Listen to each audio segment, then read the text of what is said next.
Welcome to today's episode of the Airbnb Playbook Podcast. If you're new here, karibu sana. I'm your host, Rozitta, and together with me on set is my co-host, Maslin, and we're really happy to be here today. Me too. Especially the good feedback that we got from the last two So far, episodes. so good. Yeah, so far so good. Amazing. So if you are looking for a guide that's going to help you understand the journey of setting up an Airbnb, maybe this is a desire you have, or you've dreamt of starting an Airbnb, but you have no idea, where do I start? This is that video that's going to be a perfect guide for you. So do stay to the end of this video because we have very many insights to share with you, right? Yeah, exactly. We're going to break down all the way from setting up the space to listing and, of course, getting your first coin. Yeah. Ooh, yeah. I love that. Yes. The people underestimate how good it feels to have that first client, you know. Oh. That first client is everything because it's life-changing because that is the person who sets the pace. You see, and then it is from the reviews from this first client that makes you going. True. That first client is everything. Everything. Yes. Yeah. So where do we begin? I have this idea. I want to set up an Airbnb right in Kenya. What's the first step that I need to take? The first step when it comes to hosting, you have to have a place. Location? Yes. When it comes to setting up a space, you really need to look into three things. One, it can be your own home. You want to maybe rent out a space. Or number two, you might rent out a place. It can be a space, an apartment. Or number three, you want to start from afresh. That is building your own. Yes, building your own space. So it depends with what you really want to do when setting up an Airbnb. Yes. I feel like for most people, it's easier for them to rent a space, especially when they're starting out. Yes. And that is, I think it's the most common thing. Yes, actually it's the most common thing and the most affordable. Because you see, once you're renting out, already the structure is there. You don't have to think about where am I going to start? Like you have to acquire land, you have to build. So the easiest one of them all is renting out a space. Yes. So we've rented a space, let's say the Monarch Suites. Yes. We've rented this space. Yes. What's the next step? The next step is look at the location. Because location is everything when it comes to Airbnb. Yes. Because you need to look at a place that is really going out fast, a popular space. Like when you're going to Nairobi, the first thing you need to look at are spaces near the CBD or near the airport. If you're out of town, maybe a place near a park, you need to look at somewhere like this near the park. If you look at Naivasha, it can be a very good location. Nakuru, because also of Lake Nakuru. And on the other side of the town, if you want to go to somewhere like Narok, definitely there is the Masai Mara Game Reserve. So it all depends on the location you want to set up the Airbnb, which also depends on your target market. Who's the target market? That is what you have to look at, because location is everything when it comes to setting up an Airbnb. But apart from location, you also have to look at when it comes to the kind of Airbnb you want to put up. When you look at location, it really doesn't have to be a mansion. You can have your studio, your bed sitter, as long as it is clean and it is in the right location. Trust me, you're going to make lots of money. You've mentioned about airports, and I've just thought if you're targeting people that are flying into the country, there's no way you're going to set up, let's say, in Machakos. Yes, definitely. You want clients from JKIA, you know? Yes. So that's what you mean by location, the vicinity of your target audience or something like that? Yes, it actually depends with your target audience. Because like if I want to set up an Airbnb in Nairobi, and I'm looking at those people who are traveling out. So I'll either set it near the airport, near JKIA or Wilson Airport. So those are the two locations that you really want to set up. On the other side, maybe I want to set up an Airbnb. My target audience are those people who like the nightlife. Maybe they want to party and all that. So if it is partying, I want to set my Airbnb near JKIA. I'll set it near a busy place, somewhere where people go out and all that. So that might be something like Kileleshwa, Kilimani, or near the CBD, somewhere where there'll be traffic. So it all depends with who your target audience is. You're trying to target. Yes. That makes sense. I remember when I was starting up the Monarch Suits, I had the same thing, Yes. Location, who do I want to target? Yes. And I thought for me, I want to target people that just want a break from the bustling of the city, somebody that just wants to be in a quiet place. Yes, we are in the city, but we are not surrounded by noise, know. So those are the people that I wanted to target, people that just want to feel like outside the city, but inside the city. You know that. Yes, that like a getaway. Yeah. Yes. Perfect. So I totally get what you mean by location. Yes. And maybe it could also help to explain what are the implications of choosing a wrong location. For example, maybe I'm looking for a cheap apartment, and a cheap apartment is probably located in the slums. What are the implications of that? So number one, let's go to the golden rule. Choices have consequences. So if I get a location that is not fast moving, remember number one, you're putting up your Airbnb. One, you need to make the money. Yeah. So the further away you are from the fast moving places, the less income you get at the end of the day. Yeah. So if you get a location that is not favorable to the guests, definitely it will mean that your returns will go low. Yeah. Because number one, especially when it comes to mobility, maybe I don't have a car, and your Airbnb is like 2 kilometers or maybe 5 kilometers from town. Yeah. So I will opt to get an Airbnb near town or anything. Yeah. So the first thing, any Airbnb that is not near town or not at a favorable place, it tries not to attract many people. Yeah. Because number one, people normally look at the distance. Yeah. So is the distance favorable to me? Maybe maybe I'm tired. Yeah. Maybe I've flown in, or maybe I'm from another town. I want to rest in maybe Nakuru. And if now the Airbnb is 10 kilometers from town, you see, it will be you're no for me. Yes, you lose the client because the client will prefer getting one that is near town. Yeah. The other thing that normally clients look for is one that is near road, because you see when it comes to road, accessibility is also an issue. It's very key when it comes to Airbnbs. The other one is security. So how secure is your place?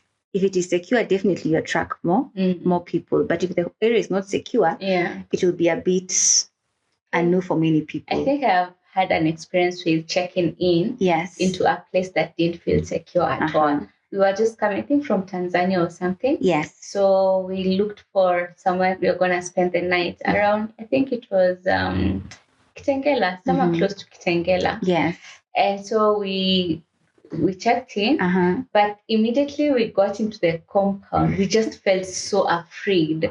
It looked so lonely, so dusty, so like a good target for thieves. I really, and I can imagine. And it was a mansion. What? Yeah, and then we walked into the house, and it just had this very cold atmosphere. We left immediately. Goodness, you see, that is one of the things that normally clients look for. Because you see, when you're setting up an Airbnb, you need to put yourself inside the shoes of the client, the person you intend to target. Yeah. So security is very key. True. Even the neighborhood itself is very key. Because before I get to your Airbnb, I have to pass through somewhere. So if it is a very nice Airbnb, but the surrounding is not that good, you're gonna definitely, yes, it will deter clients away. Yeah. So those are the things that you really need to look into. And apart from that, also the lighting, especially when it comes at night. You see, during night time, visibility is poor. Yeah. So you really need to ensure that your place is well lit. That is if you have your Airbnb within its own compound. But if it is in an apartment, lighting is always good. So those are the key things you really need to look at when it comes to location, because location can also be, if you want to put your own standalones, maybe like the mansion you're talking about, you have to ensure the area is well lit, secure, and also very clean. Because of the coldness you felt, maybe first impressions. Yes, first impressions really matter. Yes, and you know what happened? Immediately we left that place, I googled it. And just found out that it was actually on national news for insecurity. What? I tell you. Are you serious? Yeah. We were like, I think we just escaped the lions there.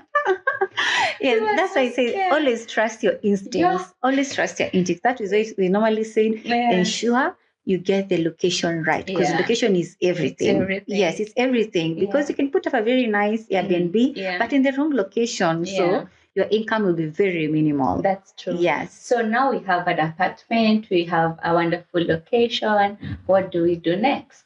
Number 3, we have to get the permissions. Yes, so maybe it's an apartment. Yeah. You have to see whether the apartment has any restrictions. Yeah. Because you'll find that many apartments in maybe somewhere like Kilimani, Kileleshwa, they normally have a lot of restrictions. Yeah. So you really need to find out whether the landlord will be okay. So that is the first consent you really have to get, landlord, whether they'll be okay with you renting out the place to Airbnb. Because you see now this will be a business within a business. Because already you have to pay rent and then you're doing business. So you'll find that some landlords are not okay with renting out the places as Airbnb. The other one is you'll find that some apartments or some buildings are normally managed by the managers, like the property managers. You need to get consent from them. So that is another thing that you really need to look into. And then the last one, like the second last one, you really need to consider whether is it a business or what are you doing. But this is normally it's optional. If you're having many units, it's always advisable you register a company. Because you see, once you register a limited company, you'll always be protected. Because you see, a company, if somebody sues a company, they'll not come to you for you as Rozitta. There'll be that veil. So between you and the company, there's a veil. So they really can't sue you. So those are the things that you really need to look into. If you want to be protected against issues that might arise within the BNB, a company will be ideal. That is if you have very many units. Or alternatively, you can look at a business, what is it called? A sole proprietor. Yes, sole proprietor. So you can either do a limited company or sole proprietor. But a business company, a limited company is more ideal compared to sole proprietorship because you're protected. Once you do that, you have to get the county permits because they are normally yearly. So at least now, if you've registered a business, you have to get the approval from the county. It's normally annually. And then the last one, you have to get permit from, because you see it is taxable income. So at the end of the day, the tourism board will come for you. You have to give 2% of your gross income. So those are things that you really need to look into. Yes. Now, assuming somebody is thinking, this is my first unit, maybe it's just a bed sitter. Why should I go through the hassle of all those permits, especially now when it comes to like registering a limited company? For that one, so you see, when it comes to registering a limited company, that is optional. That is more ideal to those who have very many units. Maybe if you have 20 or 30 units, it's advisable you go the limited company way or the sole proprietor. But you have maybe one bed sitter, you can just start small because before you get to 30 or 50, there's always that starting point. So start small and grow polo. Yes. So if you have one bed, a bed sitter or a one bedroom, it's ideal. You really don't have to go through, you don't have to register your company. Yes. But maybe if you have many or you have intentions of growing, that one is ideal. But that is optional. Yes. Registering a company, that is optional. Yes. I want to put emphasis on getting permission from the landlord. Yes. Because I did not know that when I was starting my own Airbnb. I didn't know that I needed permission. And so I got this very beautiful apartment right here at Dog Section. Yes. Gorgeous apartment, spacious, modern. Oh my gosh, it was beautiful. Beautiful. Yes. And I've set up everything. The only thing that I hadn't done was bringing in the furniture. Just that, and then I began. Yes. And then I got a call from the agents, the property managers. Yes. They called me saying that I needed to go sign the agreement and stuff. So I went to their offices, and as I was reading through the agreement, I came across the clause that was saying you should not set up an Airbnb. Blah, blah, blah. Mind you, I have paid rent, deposit, water deposit, literally everything, including the agent fee. Yes. I've paid it all. Yes. So I asked, I told the secretary, like, all right, so it's an Airbnb that I'm setting up, and I see it's against your rules. So what do I do? Yes. She told me, then you have to move out. What? Yeah. I was so heartbroken. I can imagine. I had already called people for the launch. So I had to tell them, hey guys, we are canceling for now. Yes. I'm going to call you later. Yes. So I had to move out the next day. Yes. So imagine the hassle of going back to the market, looking for another apartment.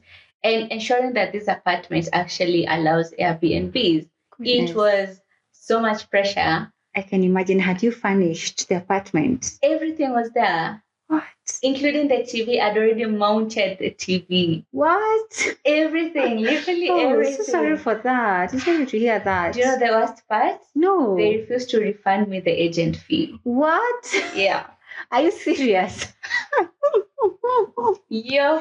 No, you see, so that's a lesson. That's a lesson to all of us. That before you put up your Airbnb, ensure you get the requisite consents. Yeah. Yes, starting from the landlord. Yes, please do. Yes, you really have to look into that, because I can imagine the loss you underwent. And did they refund your deposit? Did you have to pay the month's rent? They refunded the deposit and the rent, and only remained with the agent fee, which was about 6K. That's a lot. Yep. That's a lot. Yep. And you would have done so much in the Airbnb. You could have gotten a good set of cultural. I would have gotten a very nice TV stand. Yes, a nice TV stand. You can imagine.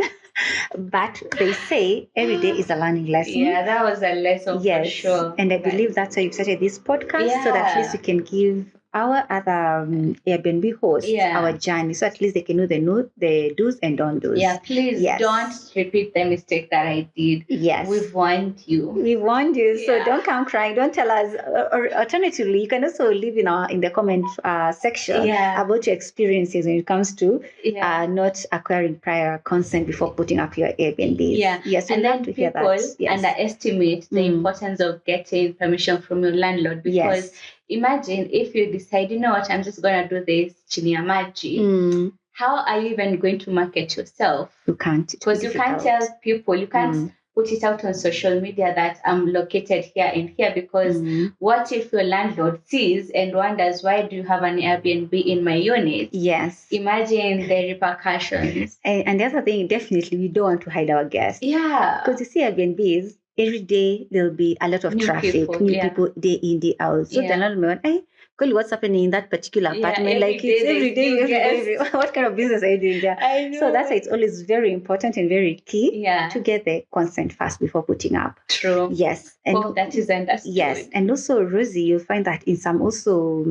landlords, if you're setting up business like an Airbnb, you normally pay a higher rent. So that is something that our other hosts out there, they really need to look into. Okay. So there are those that normally charge the same fee as any other person within the building or apartment. Yeah. And there are those who normally charge a fee higher for the same. So that are the things that you really need to look into before going to the next step. Amazing. Yes. So you're getting permission from the landlord or the agent, then registering whether it's a sole proprietorship, and then there's the tourism permit and stuff. Yeah, the tourism permit. Probably you're going to have another episode delving into the procedures of registering that, but maybe we could mention briefly. Yes. Is this something that you're doing online? Are there offices that you're visiting? Yeah.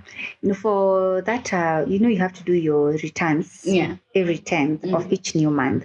Failure to that, you have a penalty. So it's you normally do an application through eCitizen. It's normally done online. Yes. Okay. Yes, it's normally done online. And once you start it, there's no going back. You have to file a returns each and every new month, latest 10th. Failure to which you'll have a hefty penalty against you at the end of it all. Okay. Yes. Now, is there a difference between the tourism permit and the KRA? Are you paying tourism and paying KRA at the same time, or how does it work? You see, when it comes to tourism is different.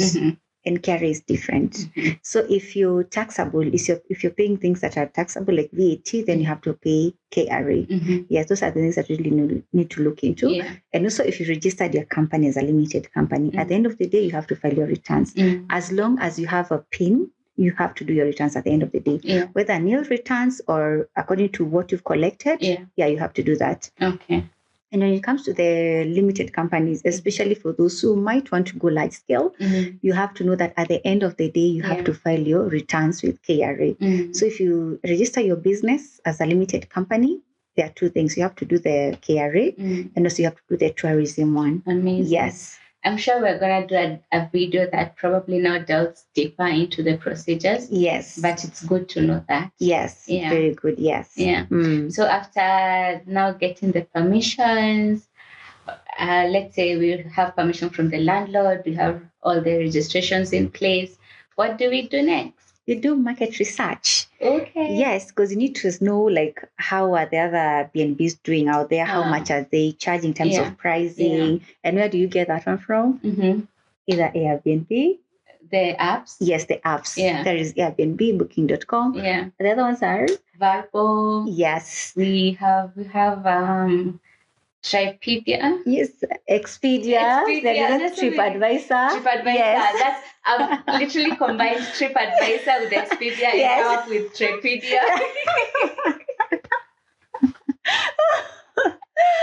That's funny, yeah. So that's what we say. Yeah. So at least now you have to log into those sites. Yeah. So at least you can see the pricing strategy. Yeah. So at least you can know where you start yours. And also you really need to look at the reviews given by other guests. Yeah. Maybe the complaints they give out, so that when you put up your own, you'll be a notch higher. Yeah. Yeah. So those are things that you really need to look into. Ensure before you now go into the real thing, ensure you find out how the market is faring. Do your market research. Yeah. Look at the location that is really fast moving. So that when you come in, at least you'll have somewhere to start. Yeah. And at least when it comes to that, we also talk about pricing in the other episodes to come. Yeah. So that you know that once you do your first listing, how you're going to list your Airbnb. Yeah. Yes, because you see, one, you don't have any reviews. Yeah. And most people, they normally rely on reviews. Because even me, myself, if I want to check into an Airbnb, into a new locality, I always go to the reviews and say, okay, so what are the reviews for this place and all that. So remember, like when it comes to reviews, they really sell Airbnbs out there. Yeah. Yes. So we are going to have an episode that teaches on how to list your Airbnb on those apps, right? Yes, we really need, because that is also very key. Yeah. Because one of them, you have to have very nice pictures. Because if you have dull pictures, who's going to look into them? Nobody. Yeah. So those are things that we really need to look into, but that is under episodes to come. Episode. Yes. We have so much for you guys. A lot. A lot. All right. Stay tuned. Now we've done the market search. We have an idea of how Airbnbs are performing. Yes. We know what to do, what not to do. Yes. Now it's time to get into furnishing, right? The real thing. The fun part. Well, this is very exciting. Yeah. I always love the furnishing part. I always love the furnishing part. Yeah. Yes. So where do we begin with furnishing? Are you just collecting pieces randomly? Are you just setting up as long as the house has a sofa and a TV and a bed? What are the essentials of furnishing? What should you know? When it comes to the essentials of furnishing, let us keep it in suspense. Let them come in. You have to come watch the next episode. Yes. It's so exciting. I know, right? It's so exciting. I can't wait. It's so fun. Unfortunately, Mercy has said you have to come back. Yes. So, next episode, we're going to be talking about the essentials of furnishing, so that you can understand the essentials of furnishing, because I feel like so many people make mistakes when it comes to furnishing. Yes. You think Airbnb is all about just setting up a very old sofa, a TV and a bed, and to think you're good to go. But we have a surprise for you. So make sure to join us on the next episode as we unveil the essentials of your Airbnb. Yes, stay tuned to our next episode, which will be very interesting. Yeah. And don't forget to click on the subscribe button. Yes. See you next time. Like this video as well and share. And before we end this video, we have to give credit to the person that has dressed me. Definitely. Yes. Shout out to D&D Couture on Instagram for this very beautiful Ankara outfit. I'm feeling it. I'm enjoying it. It's such a confidence booster. So thank you so much, Gloria Paul, the CEO of D&D Couture, for dressing me. And I'm pretty sure you, our audience, are going to see so much more of her designs right here on this podcast. Yes, and you look splendid. You look divine. She's such a nice designer. She is. Yes. Thank you so much. And you are dressed by whom? And I have been dressed by my Ellen Co. Down here is the IG handle. Yes. If you want such an outfit, and they look good. Right. It's a gorgeous two-piece. It's giving elegant, effortless. Yes. Love it for you. Yes, I'm really glad that they really came forward and decided to sponsor this particular episode. Thank you so much. Thank you so much, Gloria Paul and my Ellen Co. We're looking forward to having this partnership with you. More and more. Yes. And of course, we are filming at the Monarch Suites Airbnb right here in Nakuru. So if you're looking for an Airbnb that you want to feel like a getaway, enjoy the space, the vibrance, the energy, the ambience, the Monarch Suites is the place for you. And if you're looking for an Airbnb in Narok, yes, definitely go to 0705 471 200. We'll sort you out. And in Nakuru, 0746 771315.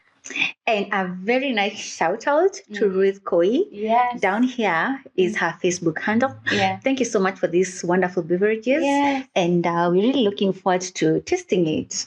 Tunafanana. Actually, when tunafanana na hii. Wow. It's really nice. This is carrot juice. And this is like, it is like, it's a milkshake. It has like milk, banana, and lemon. She really did a good job. Ruth Koi, combo. Thank you for this. And thank you so much. Yeah, and thank you for partnering with us. Yeah. We hope you'll continue supplying us with your wonderful beverages in the next episodes to come. Yeah. And anybody out there, if you want us to promote one of your items, whether it is clothing, drinks, or any other thing, let us know. You can get in touch with Rosie here. Even you. You can also get in touch with Masli. We're gonna put our emails in the description box. Yes. Yeah. Yes. And also a shout out to Monarch Suites for hosting us. It's such a lovely, lovely place. So if you're in Nakuru, you can come and visit the Monarch Suites, a very nice Airbnb at a very nice location. Yeah. So all the things that we've described in today's episode, you'll find them in the Monarch Suites. So if you want to do a benchmarking or something, and in Nakuru, welcome to the Monarch Suites. Yes. We'll see you in the next episode. Yes. Ciao. Bye.